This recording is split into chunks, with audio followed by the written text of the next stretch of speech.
All right, so this will be our last discussion on Perelandra. And since we skipped a week together, we added an extra chapter so we could finish everything at once. Instead of two chapters, we had 3, 15, 16, 17, which honestly kind of worked to think it all the way through. This is where we wrap stuff up. We'll talk about the chapter and then we'll see if we have any kind of concluding thoughts. I've mentioned to the folks who are here or watching live that our next book will be an Advent devotional book, Unwrapping the Names of Jesus by Asherita Choo, I think, CIU. We're going to skip a week and then pick up in real time. That will be November 10th. And we're going to give people in the congregation or otherwise a chance to see if they would like to do an Advent devotional together. This is going to run 4 to 5 Wednesdays. We won't do the Wednesday of Thanksgiving week, the day before Thanksgiving, but we're going to take it either to the week before Christmas Eve or the week of Christmas Eve, kind of depending on how the chapters go and what sort of timing works for us. But we have that option there. All right, but to try to finish off Perelandra, let's run through our chapters and then we'll just sort of see where it goes from there. So chapter 15, we have a ransom who is now finally alone because the unman has been obliterated, not just defeated, maybe not even destroyed, but basically pushed into the cracks of doom. He is his destroyed body has been rolled down that fissure into basically what seems to be the molten center of Venus, and that avenue of Satan to be present on Perelandra is now completely and utterly gone. So with nothing left in him, he's just out like a light, and he wakes up into 15, and 15 still down deep in the cave.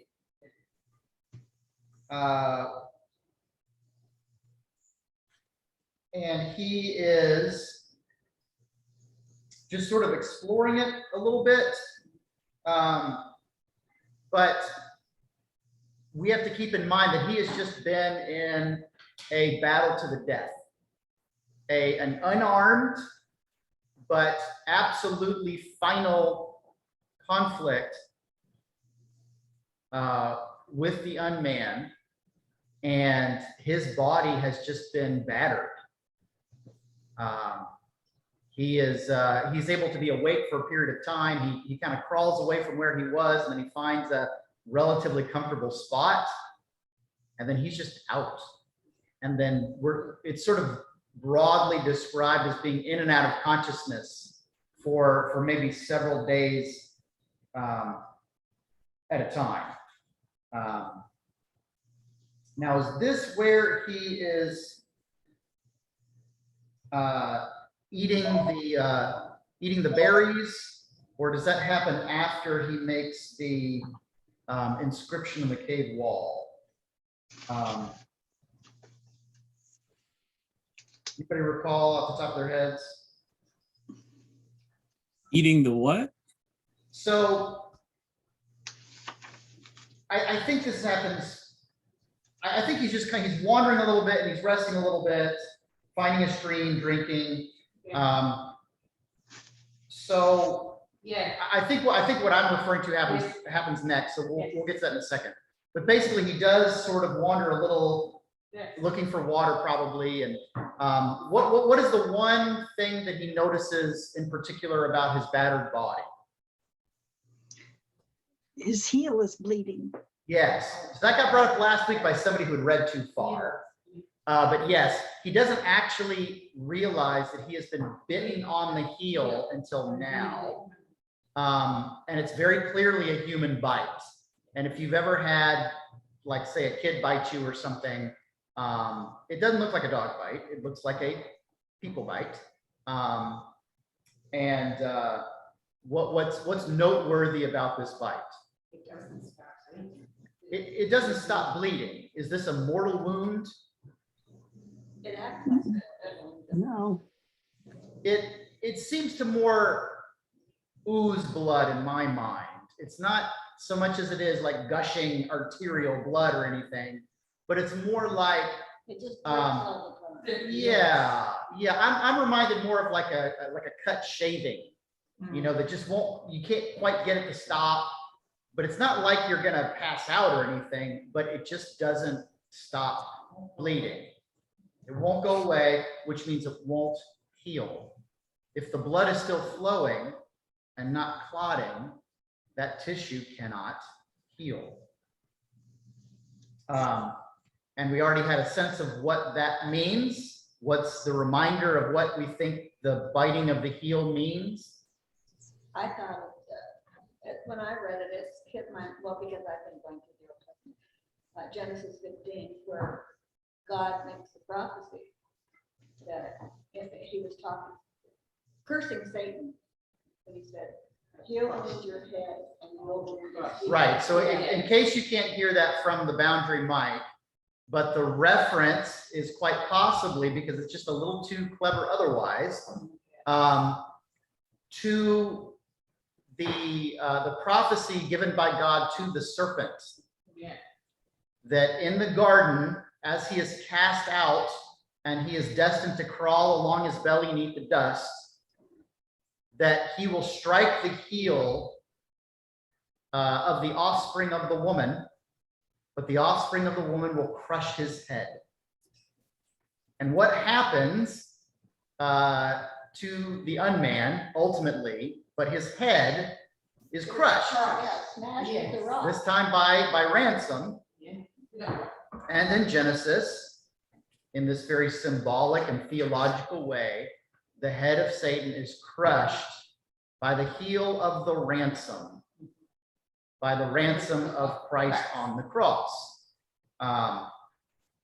So the wounds of Christ, the death on the cross, like being bitten on the heel by a poisonous serpent, but in that act is also the doom of the serpent. And Elwin, as he is reminded that Christ's name is ransom as well, that he will bear the wound on his own heel.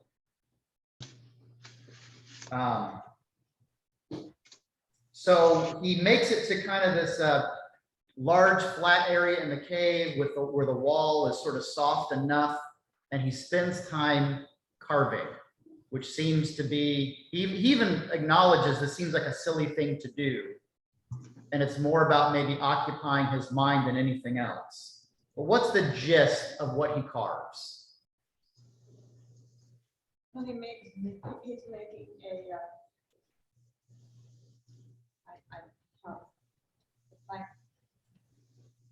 he's telling about Weston, and Weston's, what Weston did was like. what Right. Weston So did. we might consider this an epitaph Yeah. for Weston. And it's kind of long, which means he spent a good while, you know, carving that out with this, you know, sharpened rock or whatever. And I thought it was interesting that he wrote it in Old Solar, but the letters weren't wrong. Right. It says, so yeah, it's, you know, there's kind of an earthly and a heavenly mix there. So briefly, other than to keep himself occupied, why do you think he did this? for a record of what happened. For a record of what happened, right? Yeah, Mary Lou just said memorialize.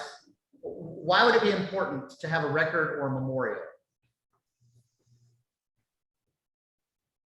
This is his mission. This is what he's been sent Okay, to it's do. his mission. This is what he was sent for. So having something preserved, you know, because there's been some Old Testament imagery here, it is very common in the Old Testament for God to miraculously save his people and then to tell them, build a monument. Yeah. Build a monument so that every time you see it, or if your children ask, why are those stones been stacked upon each other, you can tell them the story. I will say, though, this is a monument that it is unlikely to ever be viewed again. So why do it? I think he tells him to do it because he was resting, he was trying to recover from his Okay. great battle. He felt compelled because he was resting and recovering. And I think he felt that a record should be made somehow. Okay, a record should be made somehow. I want to suggest that there is a very deep measure of respect to Weston as a man as well as a foe. You know, he acknowledges that Weston has done something terrible in giving himself over to the bent one, and that his body has been obliterated. He gave up his will and his reason to the bent Eldil.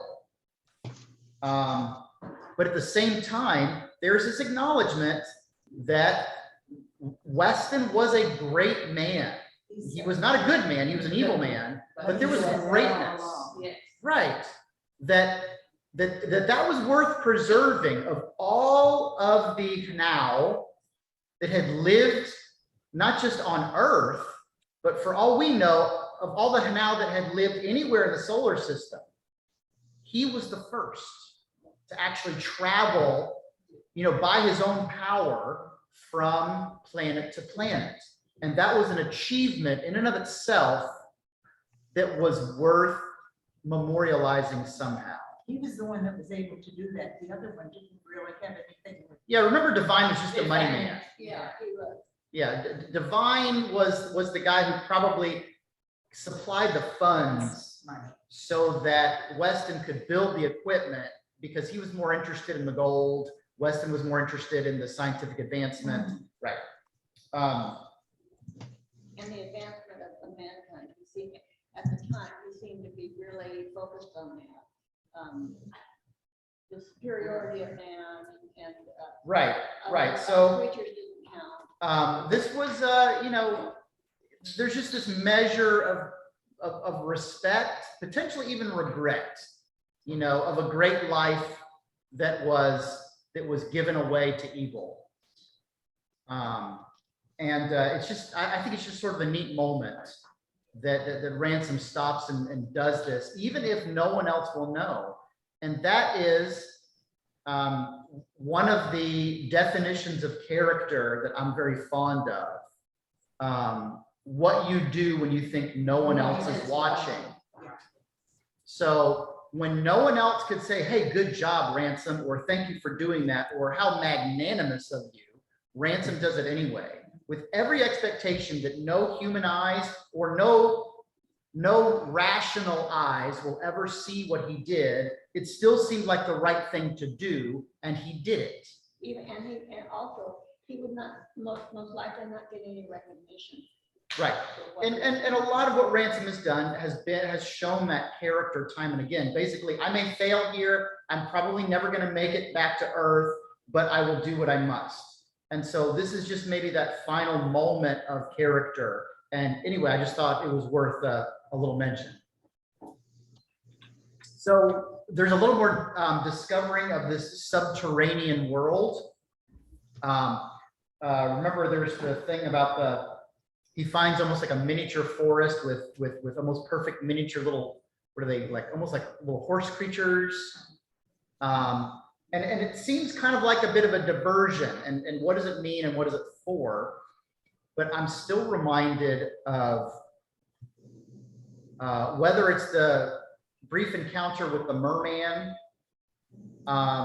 or the giant bug creature from the chapter before, that the bounty of God's creation made for his own delight and out of love, that doesn't necessarily have anything at all to do with us.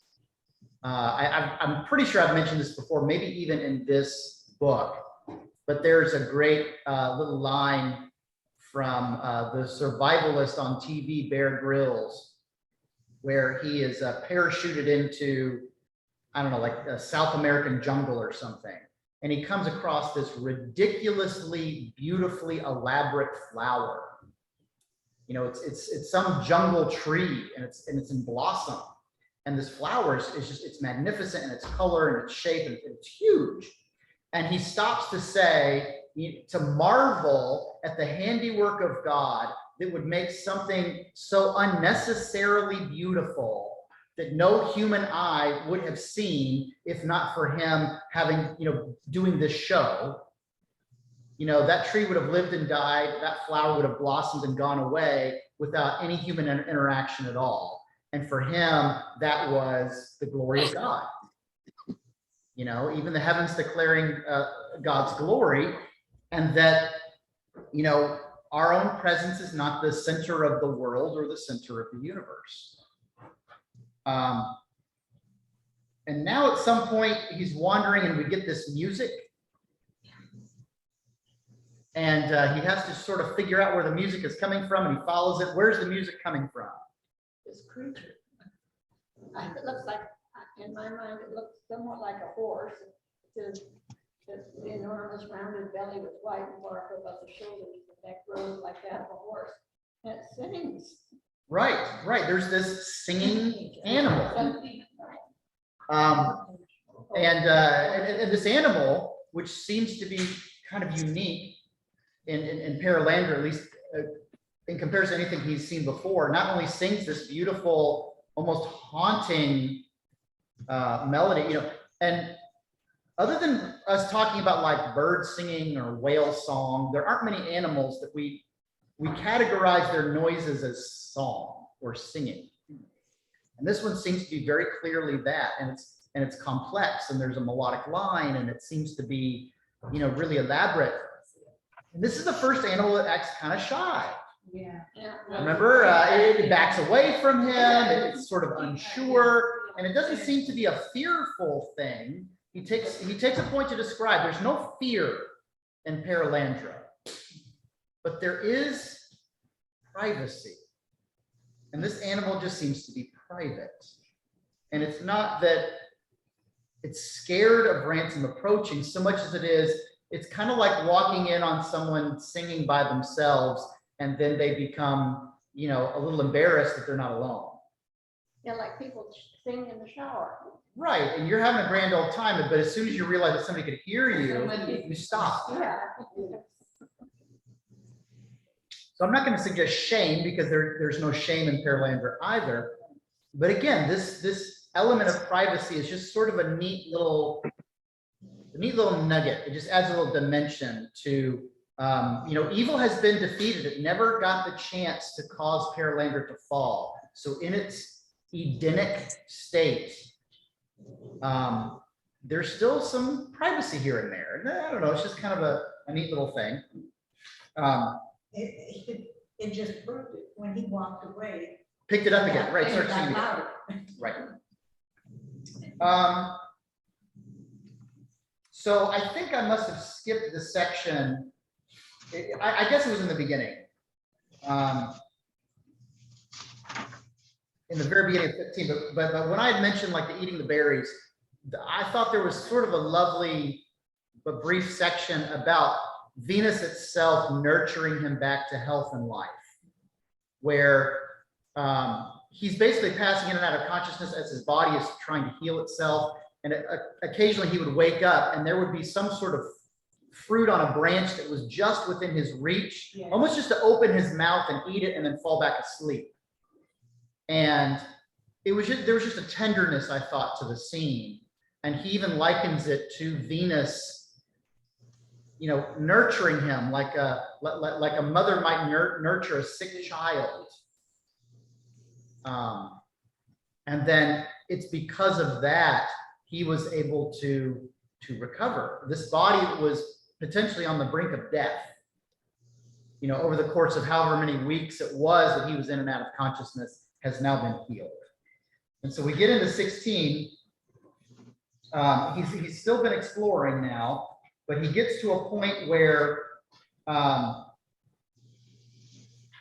it almost feels like, I mean, the scene that I have in mind is, again, back to the garden, when Adam and Eve are cast out of the garden Yeah. and a gate is placed around it, and there are angels with flaming swords Yeah. to prevent people from going back in.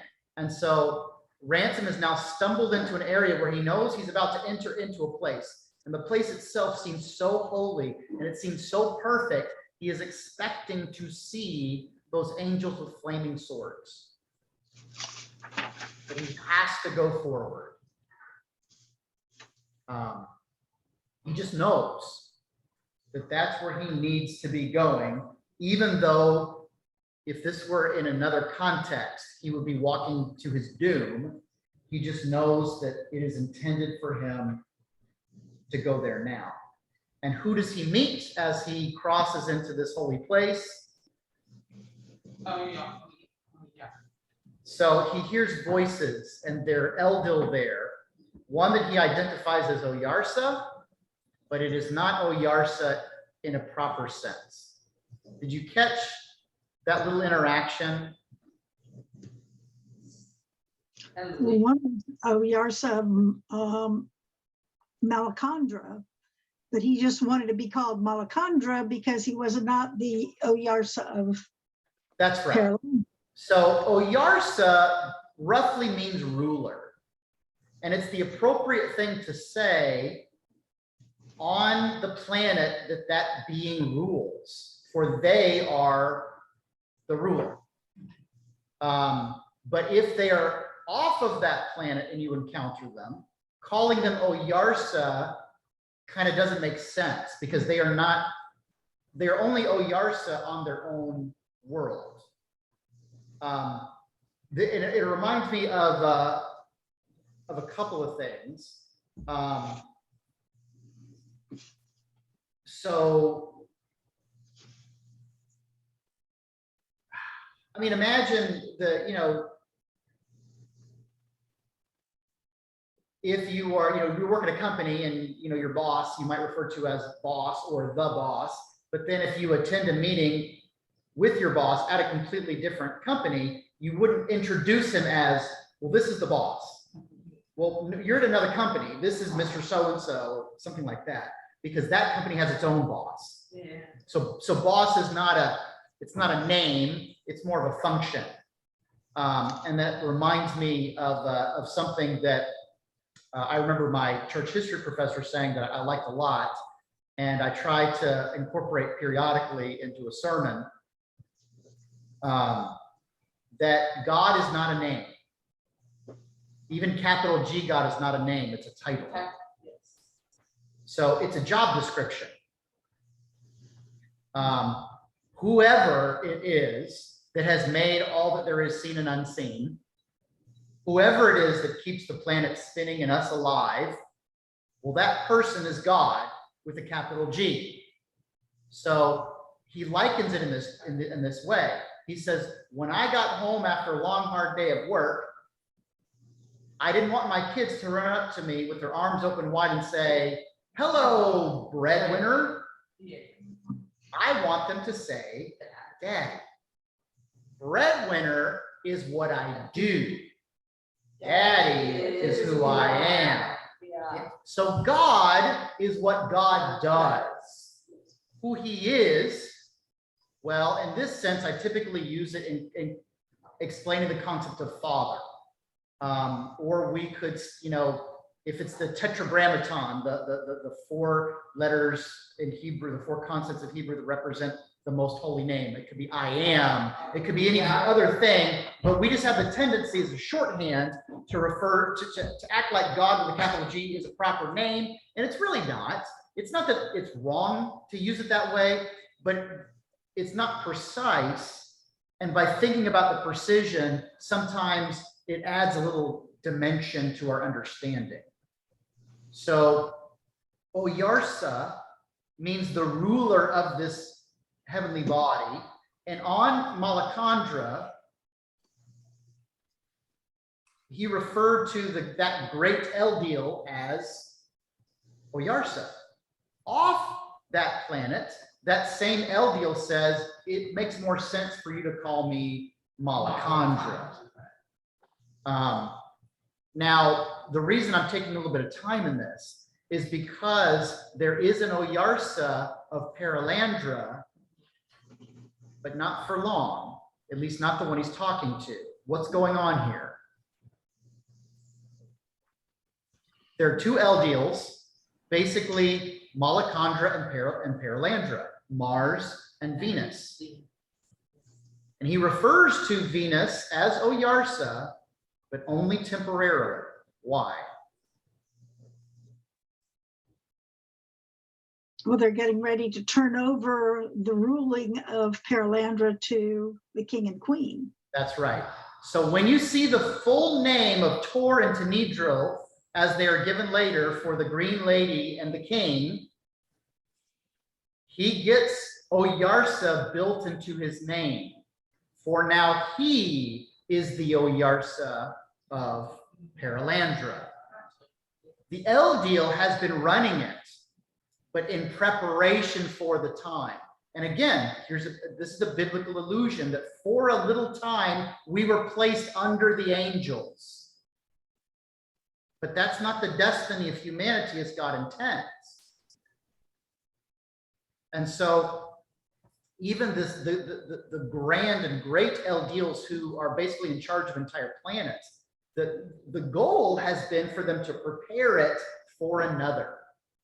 And so much of this story has been that progression of time, of caring for something in order to pass it along to the next. This happens again and again and again. And we'll have a time where Tor and Tenedril talk to Ransom quite openly and at great length with sort of mysteries of the universe.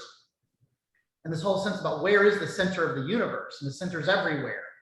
And it's not a sad thing for a type of creature to have a time in the sun and then step down or behind. It's not a bad thing for an Oyarsa to be in charge of something and then give it over. Those are not moments of regret, but they are right and appropriate. And there is a joy in the fulfillment of stewardship.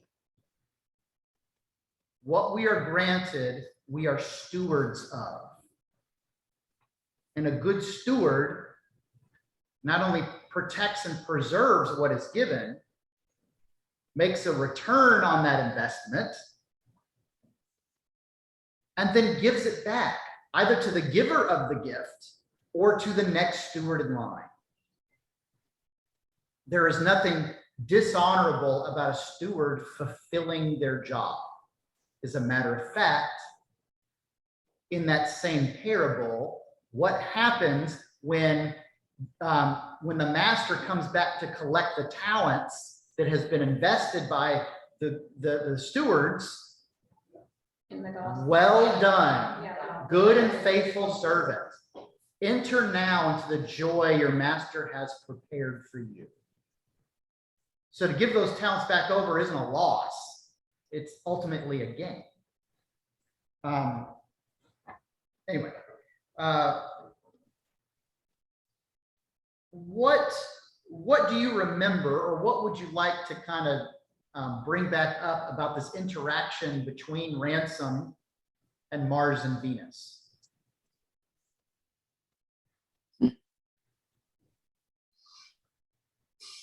seems to me that Ransom's first trip with Weston was not something he had planned or anticipated. Right, Ransom's, I'm going to repeat it because I'm positive you're not loud enough.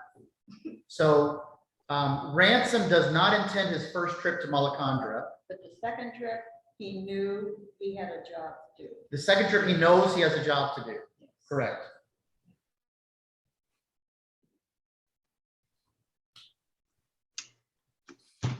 I marked the a particular section on page 169.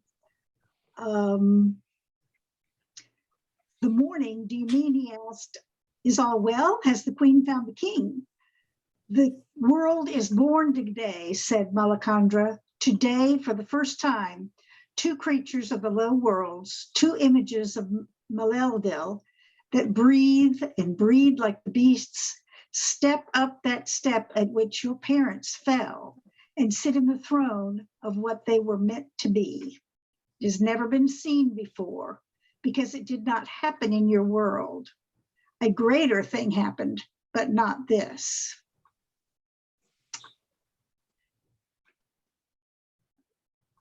So what Malacandra was telling him is, here on Earth, we had that possibility, but it didn't play out properly because of the choices that were made. Right.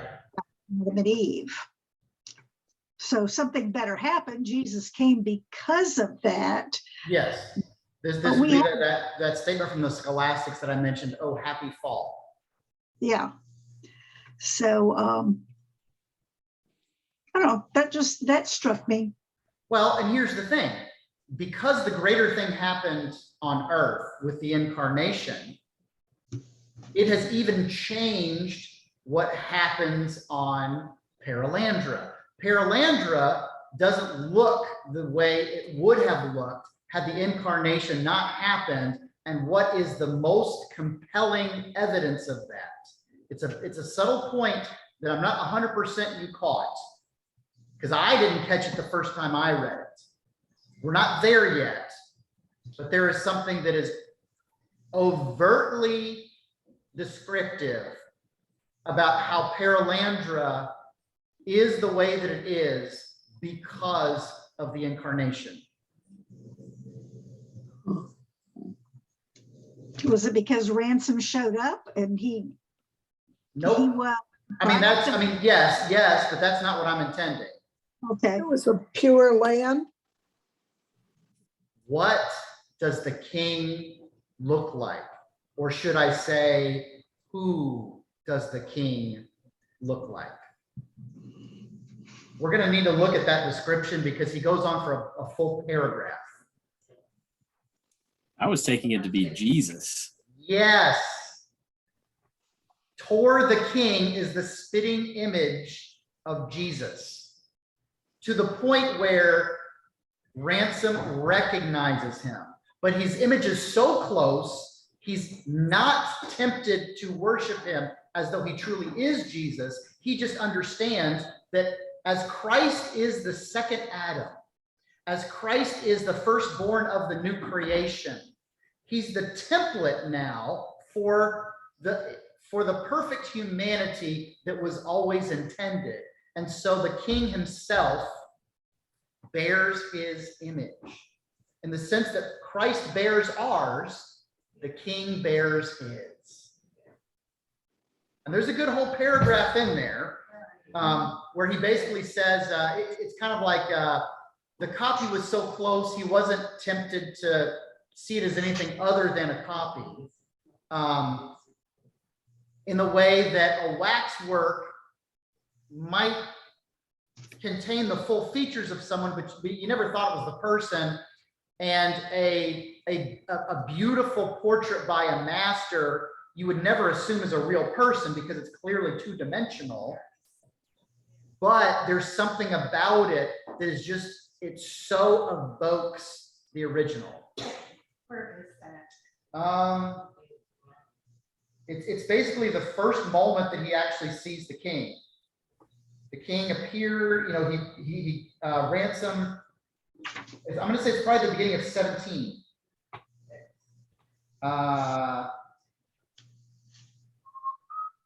It was hard even for Ransom to tell me the king's face, but we dare not withhold the truth. It was that face which no man can say he does not know. You might ask how it was possible to look upon it and not commit idolatry, not to mistake it for that of which it was the likeness. For the resemblance was in its own fashion infinite, so that almost you could wonder at finding no sorrows in his brow and no wounds in his hands or feet. Yet there was no danger of mistaking, not one moment of confusion, no least sally of the will towards forbidden reverence. Where the likeness was greatest, mistake was least possible. Where is that, please? It's like the second paragraph of chapter 17. Oh, okay. I was still perusing. Well, we were talking about 16, but that's what I wanted to, we Yeah. jumped because to me, when Melisandre and Perelandra were talking to Ransom and they explained that a greater thing has happened because of the incarnation. What's happening now in Perelandra has never happened before. We're basically material creatures, those made of matter and spirit, have never ascended to where they were supposed to be until now. Adam and Eve had the chance and they failed. A greater thing happened than that in the incarnation, but because of the incarnation, what's happening in Perelandra has been impacted and is different than it would have been otherwise. What is the chief mark of it being impacted? That Tor is the image of Jesus. He's not just any man. He's not, a man, but he is the image of the incarnation, because now that Christ has become incarnate, humanity itself has now been kind of recast in that one proper mold. So whatever, humanity is from there on out, this new creation of these two creatures on Perelandra now come from a new, like a remade mold. Like an Adam and Eve that are perfected because they haven't sinned. Right. Back in the day, we would speculate about, Adam and Eve and say genetics. Who marries Seth, Adam and Eve's third son? I've often wondered about that. So, theologically, even the church fathers speculate that, God brings about a wife. How does he do it? Does he form a new one? Or is this Adam and Eve's daughter? If it's Adam and Eve's daughter, oh, well, isn't there a prohibition? No, not yet. The prohibition is not codified until much later. So why, even today, where the law has enshrined that brothers and sisters must not marry, it's not a scriptural or moral issue that keeps the law the way that it is. What is it? Physical. Physical? It's physical. So Okay, we why? don't have a bunch of idiots. Right, you don't want to have a bunch of idiots, because when, and we see this in animals, like say breeds of dog, where you can actually, the inbreeding, or we can look back at like the Habsburg dynasty, where all the royals were always constantly marrying their cousins. The genetic abnormalities magnify, and you can look, you can do your old Punnett squares from high school biology, and you can pick up these traits that get reinforced and stuff goes bad. And the explanation would be in just kind of a pop psychology sense. I'm not saying this is a perfect analog, but it's just a way to understand it. Imagine making a copy of a copy of a copy of a copy. So you take a picture, you put it on the photocopier, you hit the button, and you get something that's a little bit less sharp than the original. Now make a copy of that copy, and you're going to get something that's less sharp than the second, and you make a copy of that, and so on and so forth. So whatever genetic abnormalities that have come in, first through the fall, and then through the copy of a copy of a copy, are now magnified to the point where we have to prevent this. God has to prohibit it, because now it would cause a problem. But if Adam and Eve don't fall, do their children hold the possibility of birth defects? Theologically, we would say no. Why would they? If Adam and Eve were the originals, even if they have fallen, isn't the first copy from an original way sharper than the copy of a copy of a copy of a copy of a copy. The first would be sharper. So that's kind of the thought here, that a possible explanation of who is the wife of Seth would be Adam and Eve's daughter, unnamed daughter, but that there was no prohibition against that, and there was no initial or immediate genetic risk, because that first generation copy was still very clean and pure, you might say. And so we have every sense that the king and the queen will beget generation after generation for a long time to come. But if it only starts with the two of them, who will their children marry? Ostensibly each other. Is that wrong? Is that bad? Not in this world.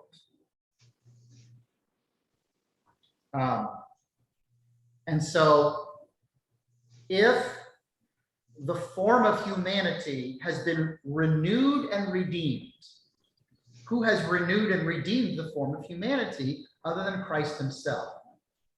And in this new form, this new creation,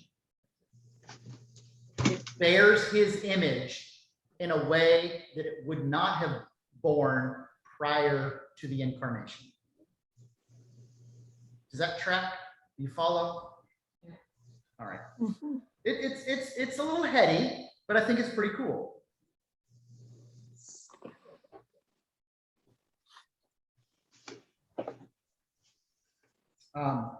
So to back up a bit, he's had this discussion with Mars and Venus, and he knows that he's about to be presented to the king and the queen. Anything else about the conversation with Mars and Venus?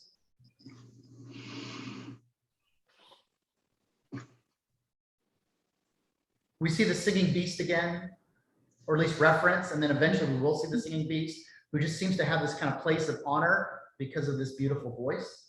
And again, that lovely, why has Malelville made such a thing, said Ransom. And Perelandra said, that is to ask why Malelville has made me. But now it is enough to say, again, for joy and out of love does God create, not out of lack, need, or necessity.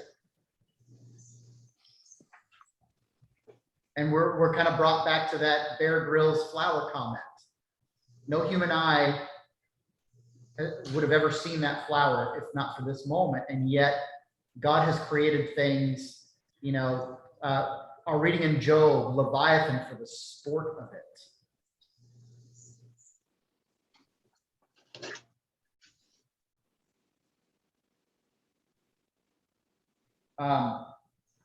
Now, Ransom almost collapses under the weight of being told that he's been successful. And the LD will have to say, calm down, dude, it's not because of you. Yeah. But though he is humbled in the moment and then told, don't make too much of yourself, I do think it's kind of neat that when he does meet the king and the queen, they put him right back in a position of highest honor. No day shall pass without Ransom being honored on Perelandra. And that was just kind of a neat little juxtaposition there. So probably the last thing about this interaction is the Eldil wish to honor the king and queen with their presence. Not having human eyes, they're not sure what is an honorable appearance, because they can change this at will. They're not physical beings that our eyes are seeing the photons bounce off of. They're really kind of manipulating Ransom's mind so that he can perceive something that is beyond his normal senses. So they kind of experiment. Well, how does this look? And they show him something and it almost blows his mind up. And he's like, no, stop. And then he does another one and it kind of, it just sort of throws them all for a loop. but out of desire to honor these physical and spiritual beings, those pure spirits have to ask, you know, what would work in your estimation? I'm almost thinking about asking someone about what would be a good birthday gift or Christmas present for their spouse or for their parent. You know, like, I really want to get them something they want or something nice. What do you think they would like? And that's a real gift of honor. You're not just getting something that you assume is good, but you're sort of asking somebody you think is going to know. And there's actually, I think, a fun little moment of humility there, where these El Deal, who are incredibly powerful, you know, kind of beyond our comprehension, but they're relying on Ransom because they need him to understand. What do they finally settle on? It seemed to me that they settled on making themselves as kind of a light. They are kind of a light. But kind of like a light that They- would be visible, kind of visible, but nothing overpowering. Well, but they do kind of pick something that's a little bit overpowering, because it Ransom's, as they're sort of, you know, trying out the options, the one that's sort of settled on feels eerily similar, or not similar, but familiar to Ransom. What is it? What seems familiar?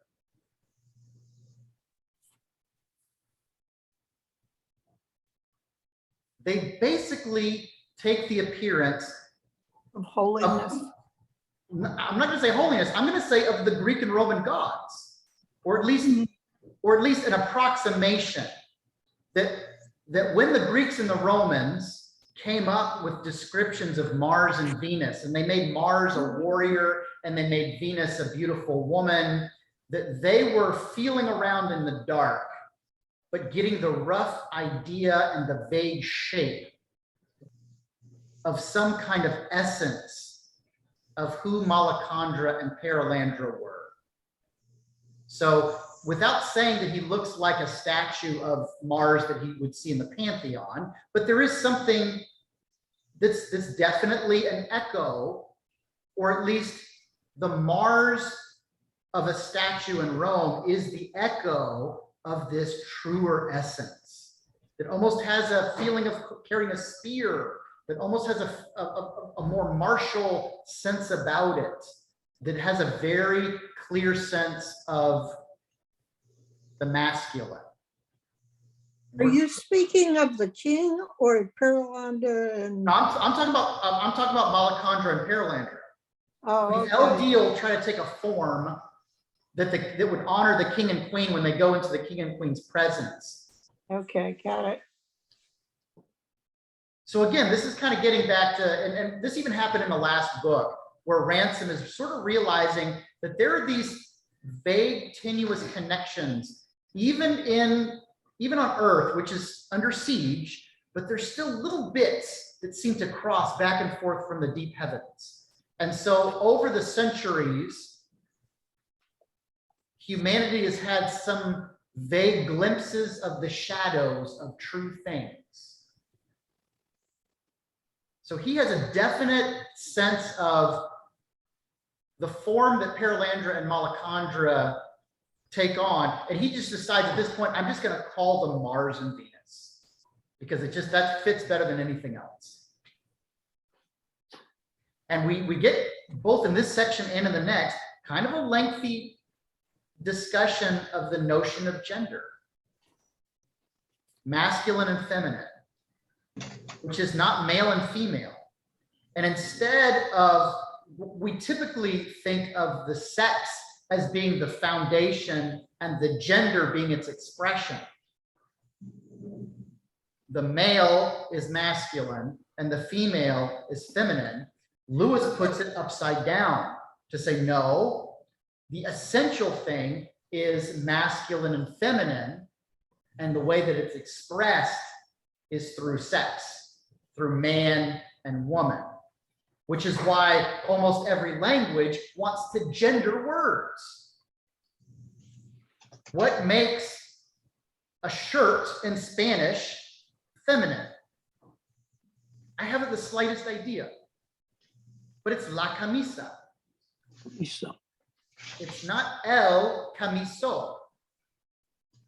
Now we can look at certain things and we can try to say, and he talks about this, you can look at certain things and assume, okay, well, that's the mountain is masculine because it's reminiscent of male characteristics and it's hard and tall and strong or whatever. And the river is more voluptuous like a woman, or I don't know, all these things that you can kind of, but then there's a bunch of them that seemingly have no relation, but they just are.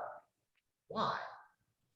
And this is a philosophical point he's making, but it's not, I think, an unimportant one, not to this book, and maybe even something that might be able to be applied in our very confused society. That there is something genuinely essential about masculine and feminine, even if we don't understand it, that transcends the sort of man-woman and is worth lasting and preserving. In a time where Facebook wants to give 27 genders and people are fluid about whatever they feel like at the current time or day, this says no, that woven in the fabric of creation is something essential, not male and female. God, the Father, this is an extension of Lewis's argument, but let's see if this helps you. God is not male. God the Father is not male. God the Father is masculine. Does that change anything about this explanation? Power. Because God doesn't have a body. There's no flowing beard, even though that's kind of a handy symbolic way of God the Father. There's no genitalia. Not on God the Father, for he is spirit. Jesus himself affirms that, and so does the rest of the New Testament. And yet, it's always referred to, and Jesus himself, as my Father. Fatherhood, begetting, generation, whatever, is not applied to God as a man, because he's not male. God the Father, though, as Father, is masculine. This feels like it's a bit of a can of worms, and it feels like it's kind of a deep concept. But this is actually quite important to stuff that Lewis is talking about throughout this book. That there are like universal truths that we kind of stumble around and we kind of sort of vaguely get the gist of, but we don't even really understand why we understand it. It's so ingrained in what we've thought what we've been taught, what we've learned all through. It's hard to separate it.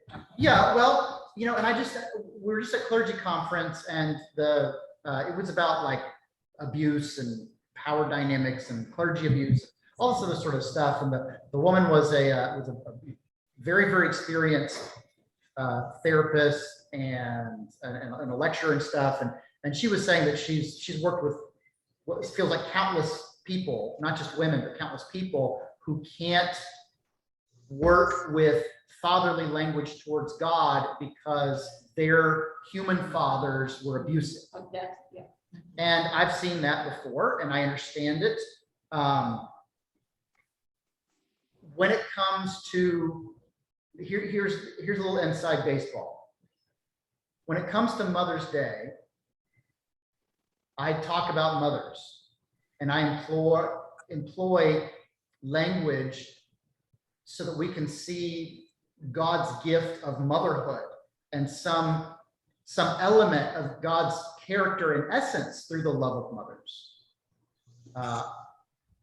I do try to mention, not everyone has had a great relationship with their mother, or some have had good relationships, but their mother has died, and so that becomes bittersweet, whatever it might be. So it's always a mixed bag because we're always talking about humanity. When we get to God, Father's Day, every single Father's Day, I will mention the quote from the German theologian Karl Barth, where he says, language about God it's inherently metaphorical. It has to be, because we can't capture the infinity of God in finite human language. But he says, you've got a metaphor from above and a metaphor from below. A metaphor from below says, God is Father because he's like my dad. In the ways that God is like my dad, that's what we call God Father. And so our concept of fatherhood is shaped by human fathers. And then in those ways, we then look upwards to God and we say, well, that must be what God is like. The problem is every human father fails. You know, whether you're trying hard or not, every human father is never perfectly successful. So when we use the metaphor from below, we are always going to limit God, and we're always going to color God with our failings. He says it's better to use the metaphor from above. God is the true essence of fatherhood. And when human fathers act like God does, we are being true fathers. But when we don't, when we fall short, we're not contaminating the notion of fatherhood. We're simply failing to uphold it. Because the true definition of fatherhood is found in the nature of God, not in the nature of your dad. Does that make sense? So these are kind of big and weighty philosophical things, but that's what Lewis will do. He will sneak in some heavy theology and philosophy in ways that we've maybe never thought of before, but I think are still very understandable and stuff that we can really chew on. And this is part of it. So let's just say, you know, we meet the king and queen, the green lady, and they're given names, Tor and Tenedro. And when Tor is given this longer name, it's like Tor Oyarsa something something something, and it's like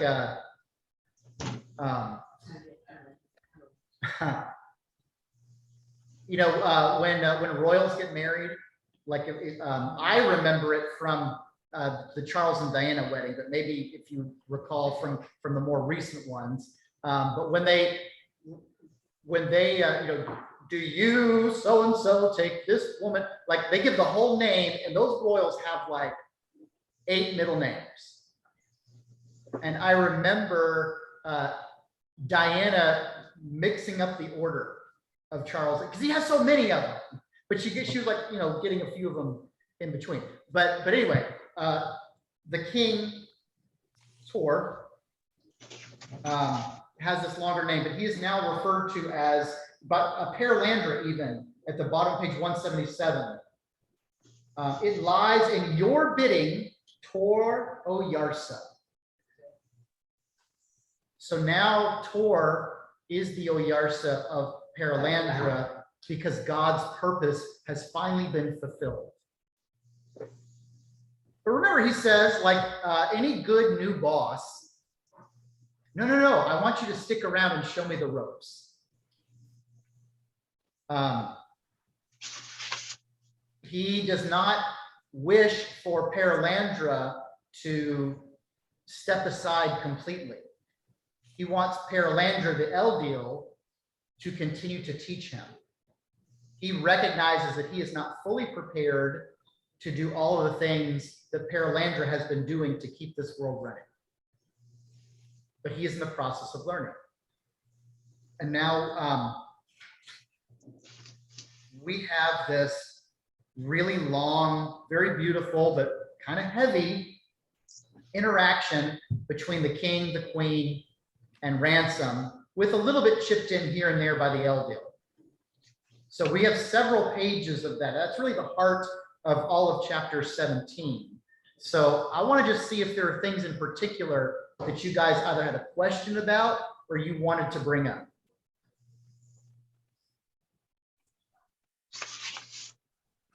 Some of it we've actually already discussed within the context of our earlier talks, but if there are other things that stand out, you know, maybe we want to talk about the center where, you know, Ransom still has trouble understanding in his limited time constricted perspective that what has gone on before is somehow lesser than what's about to happen or what is new. You know, we as humans, you know, new and improved go together, right? And so he feels a sense of regret, just like he talked about earlier in the book, where the unman kind of rightly calls him that, you know, Weston is sad that there won't be more creatures created like those he met on Malacandra. And he thinks it's sad that they're kind of passing away and something new is taking its place. And Ransom still has a little bit of that in him, and he's asking questions that are trying to understand how this all fits together, basically how all of the cosmos fits together. And that's kind of a tough thing for a human mind to take in. And so if this seems like a somewhat unusual metaphor for Lewis to employ as being so central to the purpose of creation, but the great dance, I think he is referring to a theological understanding from the church fathers, where they say, what is the essential nature of God as revealed to us? Well, it's the Holy Trinity. It's God the Father, God the Son, and God the Holy Spirit. But how is God one but three? How is he three but one? How do we balance Shema Yisrael, Hear, O Israel, the Lord your God is one, you shall know the gods before him, with revealing himself as Father, Son, and Holy Spirit? And the technical theological term for this is perichoresis. In perichoresis, it is this mutual, fully complete fellowship where the three are genuinely one, not just aspects or pieces, but whole in and of themselves, and yet distinct. The three persons, one God explanation that is kind of really beyond our human understanding. And perichoresis means basically moving around the center.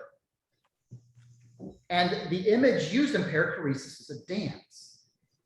If you've ever seen two truly excellent dancers who are also excellent partners, as they move together, they flow almost as if they were one. They remain distinct and individual, but they move in such harmony that they move as a singular unit. That is the imprecise, humanly limited metaphor for understanding the very nature of God. Perichoresis, like a dance, and so that's exactly what Lewis employs here. All of creation, from the rocks and the stones and the dust and the stars and the trees and the dogs, to the Eldiel and the spirits and the people and the Fiffle-Triggy and the Sorns and the Green Lady and God himself, all in a great dance, in this perfect, harmonious, as though they were all fully and completely interconnected, distinct, but one. And he is now seeing, the book actually ends with him seeing the glimpse, almost like John's revelation, where John sees before the throne. And he sees for an instant the great dance. And then it's sort of that his senses are just sort of overwhelmed, and he, has to wake up and find out that he's been there a long, long time. It's almost like stepping out of time and stepping out of presence and seeing the essence of the mind of God. And in it, all is harmony and all is love. and all of God's creation is in perfect fellowship with him. There's three words on the pages that blessed is he. Blessed is he. That keeps repeating. That's right. And it just gives it away that Jesus Yep. is blessed. Is he. Blessed is he. That when they say blessed is he that cometh in the name of the Lord. That's right. Spell paraphrase. I've been asked to start with perichoresis. So it is a Greek word, but it's transliterated into English as Perichoresis.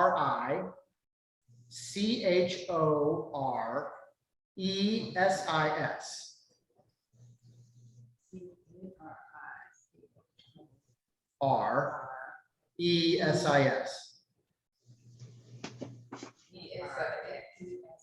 Yeah. Yeah, it's like pi, eta, chi, omicron. I don't know. I have to write. My Greek is such I have to write it out and read it to you. But anyway, that's how it's usually spelled in English.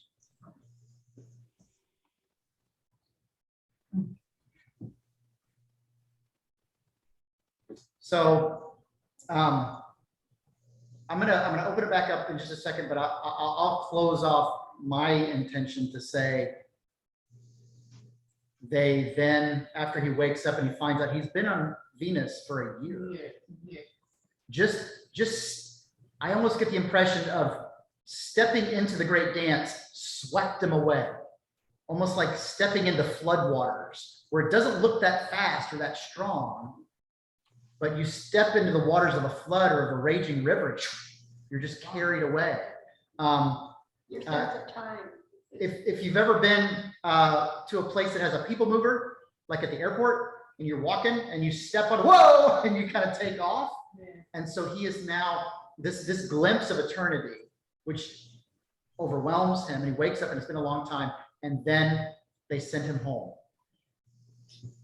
They cover him with the flowers. And I will say the way that it ended, which felt so abrupt, made me turn back to chapter 3 because I wanted to read a little more about him coming back and talking it out.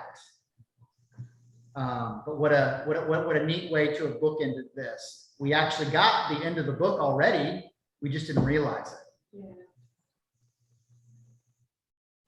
All right, so more about this book, whether it's chapter 17, because there's so much about it, or just something else, anything at all about Perelandra that we would like to wrap up.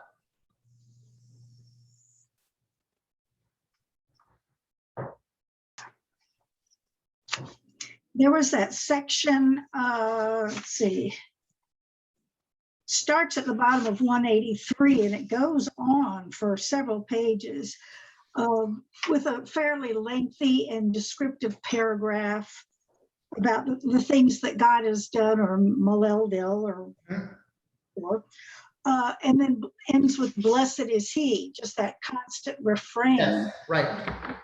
Reminded me of the great litany where we intercede for all these people and things, and you know, with a refrain like we beseech thee, O Lord, or good Lord, deliver us, or whatever. That's right. This one was the whole of it was different, although it reminded me of the great litany. Just, Yeah, you know, absolutely. acknowledging all the different things God has done in various ages and places and situations. That's right. Well, and I think the analog here that we do every Sunday, but we rarely think about, and All Saints coming up on Sunday is an excellent time to remember this, that when we begin the Eucharistic prayer, we say explicitly that we are joining our voices with the angels and the archangels and all the company of heaven. Those who have died, those who have yet to be born, those who are around the throne of God, they are in perpetual praise. And in just a moment, for a second here on earth, our voices will join with an eternal heavenly chorus. Holy, holy, holy is the Lord God Almighty. So the idea is when we participate in the Eucharistic service, it's like joining a program that's already in progress and always has been and always will be. Yeah, eternal. God's will has already been fulfilled. We're just not in the part of the time stream yet where we perceive it. But there's these little intersections, such as the Eucharist, where even if we can't see it or feel it, we are still being connected to that which is always true and always happening. That's why he can talk about everything as the center. The speck of dust is the center. Perelandra is the center. All of this is the center, for God is in all and above all and through all. And he makes the center wherever he is.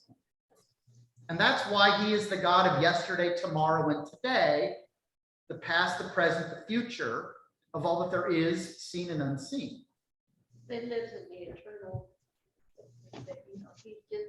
he's his holy presence is in all time. Right, his holy presence is in all time. It goes back and it goes forward. Yeah, he's always there. Again, to relate a concept from a seminary professor that I pull out periodically, this is Bob Hughes, who said he never liked the phrase that God is timeless, because that sounded like God lacked something. He was missing something. And he said he thought it was better to call God time full, that all of time itself, past, present, and future, is smaller than the presence of God and is contained inside of him. He has all of time in him, and he is greater even still. Yeah, to think that he never had a beginning and he will never have an Right. end. It's hard to comprehend it because we're so limited. Yes. That's why he's God. All right, what else?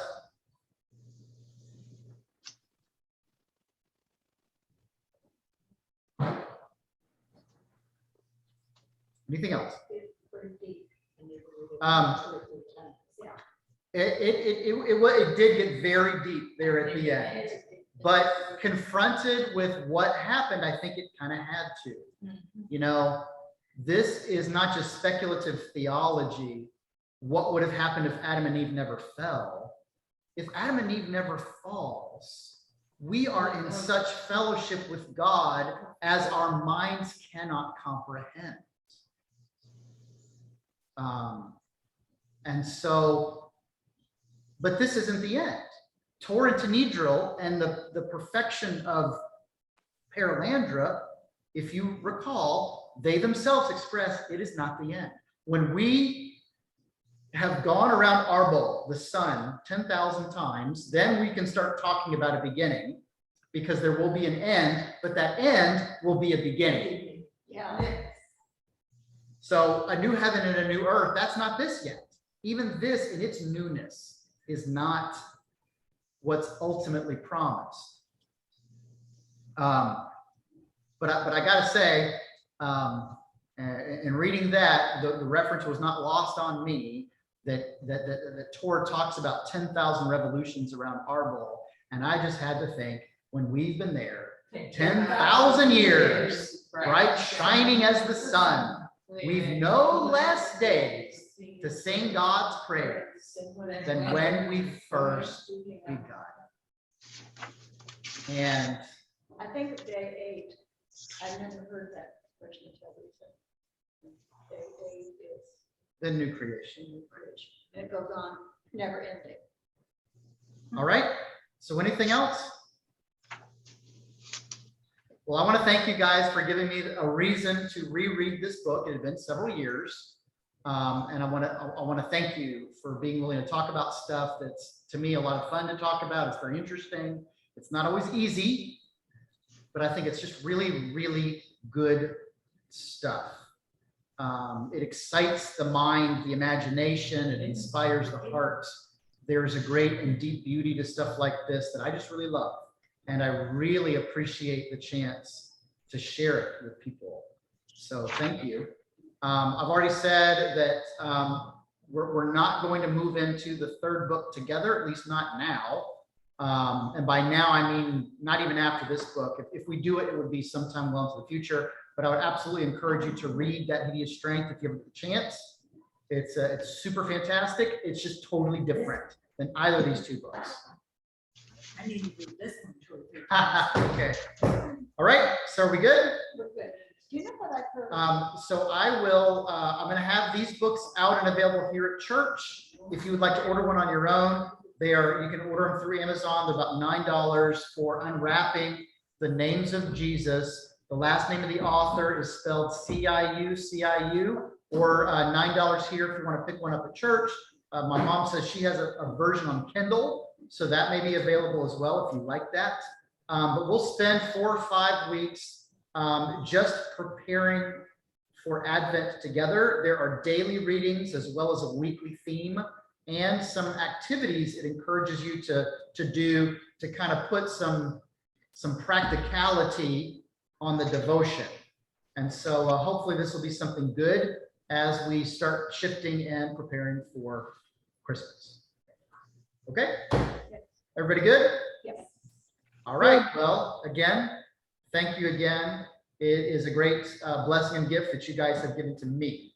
So it is much, much appreciated, guys.